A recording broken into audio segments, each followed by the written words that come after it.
If you're an Nvidia investor, this is everything you need to know before earnings. I'm going to make a bold claim that this is going to be the best earnings preview video on any social platform right now. You're not going to get the amount of knowledge and information anywhere else. So like always, make sure to follow me at What the Chip Happened for my special daily semiconductor newsletter, and check out my special offer at fool.com/Jose. I want to thank the Motley Fool for sponsoring this video, and check out fool.com/Jose for the 10 best stocks to buy now. With that link, you get a promotional offer for the subscription service. Now, let's continue with today's episode. All right, so Nvidia is reporting their Q4 fiscal year 2025 earnings on February 26, 2025, after the market closes. I will be doing a live stream during the earnings call, so make sure to stay tuned.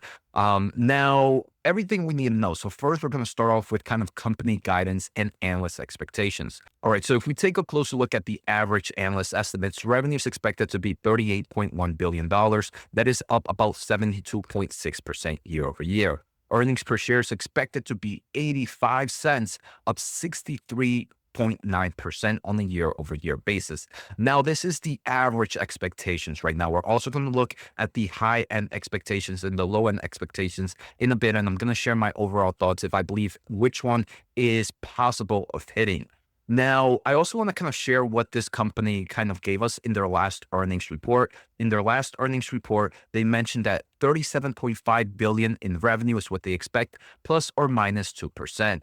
Now, plus 2% on that 37.5 is about $38.25 billion. And that's pretty much in line with what analysts are expecting, around that 38.1. So I believe they are definitely going to meet this expectations. Now, there are obviously the low end and high end of this average. Now, on the high end, the most bullish analyst estimates are about $42 billion in this upcoming quarter. On the low end is 37.5. I do believe that this company will easily meet expectations of $38.1 billion. Now, the next question is, can $42 billion be possible? And I think the first thing to look at is their historical revenue numbers and seeing if there's any pattern. And since Q1 fiscal year of 2024, we've seen this company grow revenue between $5 to $4 billion. We can see here between Q1 to Q2 was about 5 billion growth. Then the following quarter was another 5 billion. Then the next few quarters was another 4 billion each quarter. And then the next quarter was about 35 billion. So on average, I would say this company revenue on a quarterly basis is growing about $4 to $5 billion consistently for at least the past 6 to 7 quarters. So if their last earnings was $35 billion, I think on average, based on the patterns we're seeing, there is a possibility that 39 to 40 billion is possible. I'm going to guess that it's going to be closer to 38.5 billion to 39.5 billion dollars, but this is high on the higher end of the average estimates, but it's not completely to that most bullish case of $42 billion. Obviously, it is possible, but I'm going to guess we're going to be closer to the 39 to 40 billion dollars than that $42 billion. Now, I do believe if we get to these levels, that's going to be very, very bullish for the overall stock. Now, some of you guys may be wondering, Jose, why is there this form of pattern in revenue growth quarter over quarter? And the main reason is because Nvidia and its partners are increasing their manufacturing capabilities. TSMC can only increase their advanced packaging capabilities so much per quarter. Now, there might be a quarter where they do it a dramatic growth, but I don't think this is going to be any major difference. If it is, that would be the major reason we kind of see a huge growth right now. But because of the way capacity grows, it's not something that can grow like this in a quarter or two. It's more of like a sequential growth like we've been seeing for the past 2 years.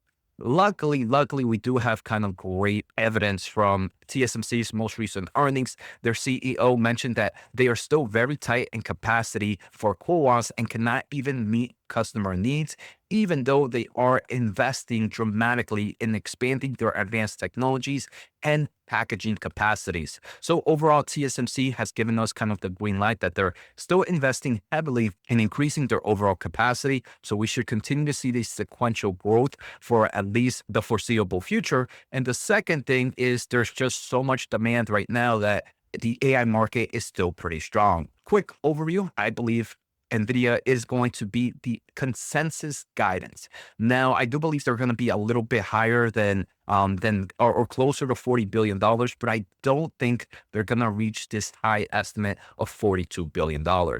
If it is, it's only possible if TSMC really much increased their capacity at such quick levels in the past quarter or so. Now I want to take a closer look at guidance. So if we look at revenue estimates for the next quarter, on average, analysts are expecting about $42 billion of guidance. On the high end, 47 billion is kind of expected by the most bullish analysts. Now, first, is 42 billion possible? I believe the answer is yes. And again, it's good to kind of take a closer look at historical guidance. In quarter one of this past year, guidance was about $24 billion. That was actually about a 4 billion guidance growth versus the previous quarter. Then we can see in quarter two, it was another 4 billion growth. In quarter three, it was a 4.5 billion. And in quarter four, the most recent quarter, which they gave us a guidance of 37.5 billion, it was about a $5 billion growth in guidance, right? So historically, it seems like this company can grow somewhere between $4 to $5 billion in guidance. So my best guess on guidance is we're going to get somewhere between $42 billion to $43 billion. And so I do believe they're going to meet at least average estimates. I believe guidance, though, it's not going to really see the high end of $47 billion because one, the company's obviously going to be very conservative with things like the supply chain. Obviously, we saw with TSMC, they can only grow capacity so much over per quarter. Now, if there's a huge facility that might be opening up, obviously that can open up the window of Nvidia's guidance being a little bit higher, but I'm going to guess they're going to be more on the conservative side.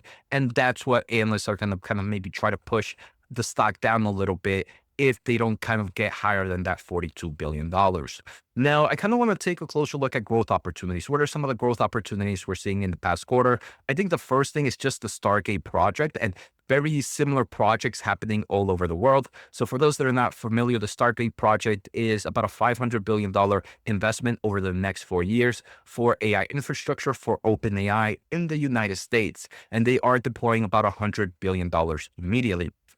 So obviously that showcases this huge bullish opportunity for the AI market. Now, there's this pretty cool chart here from various companies on Charter, and we can see that 4 big tech companies plan on spending at least $315 billion on capital expenditure this year. So that's a huge growth over 2024. We can see these numbers, and a good portion of this spending is going to go for AI accelerators, which is a market driven by Nvidia. So there is that growth.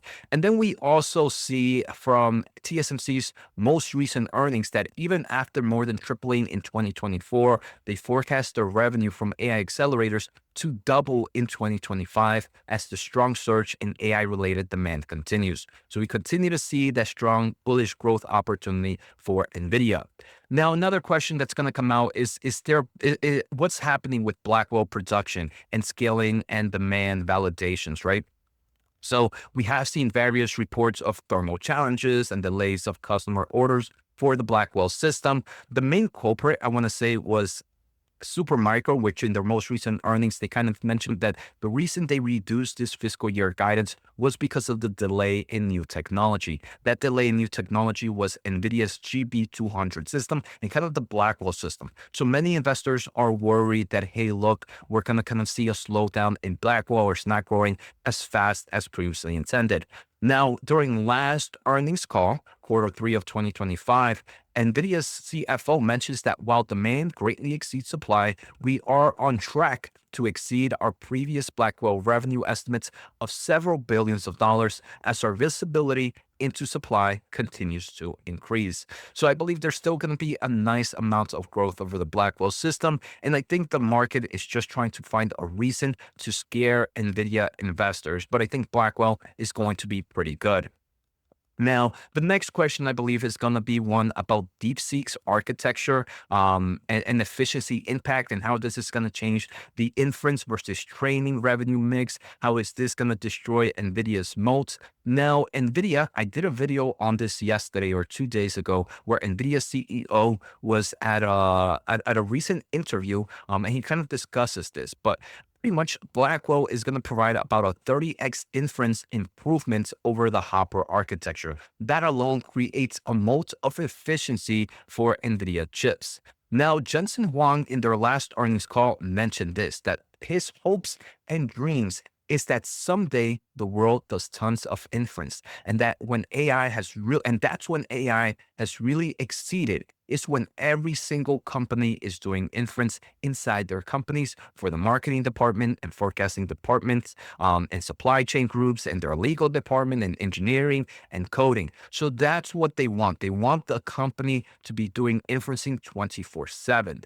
The only way that is possible is if training and AI gets cheaper and cheaper. So this whole DeepSeek drama is actually what Jensen is really looking for in the future, because many believe that inference is easy. And actually, on January 7th, during the CES financial Q&A session, Jensen mentioned that people used to tell him, I've said this before, people used to say, Jensen, inference is easier, training is hard. That's why NVIDIA is for training, but inference is easier. And he mentions there's nothing easy about inference. There's nothing easy about thinking. And recently we've seen from NVIDIA on February 12th, they kind of showcase scaling law, how scaling law for AI compute is not just pre-training scaling, is post-training scaling, and now is test time scaling, which is long thinking. And AI reasoning models can take multiple minutes or even hours, and can easily require over 100 times compute for challenging queries compared to single inference pass on traditional large language models. And NVIDIA is the king when it comes to inference and training, more specifically with their GB200 NVL72 system. This system is 72 GPUs acting as one giant Blackwell, which is super crucial for inference and training. So if many people tell you, hey, look, NVIDIA has no moats in inferencing, tell them they are 100% wrong, because NVIDIA can provide various solutions and be amazing total cost of ownership for this new time of thinking inference market.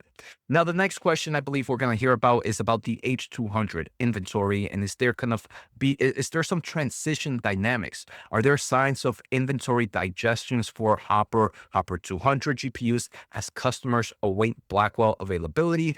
And Jensen in their last earnings mentioned that Hopper demand will continue through next year, surely the first several quarters of the next year. And meanwhile, we will ship more Blackwells next quarter than this, and then so on and so forth. So just that kind of puts in perspective that NVIDIA, even if there might be some weakness in the H200, it gets offset by the Blackwell. And if there is no weakness, then you continue to see strength in the Hopper platform and in the Blackwell platform.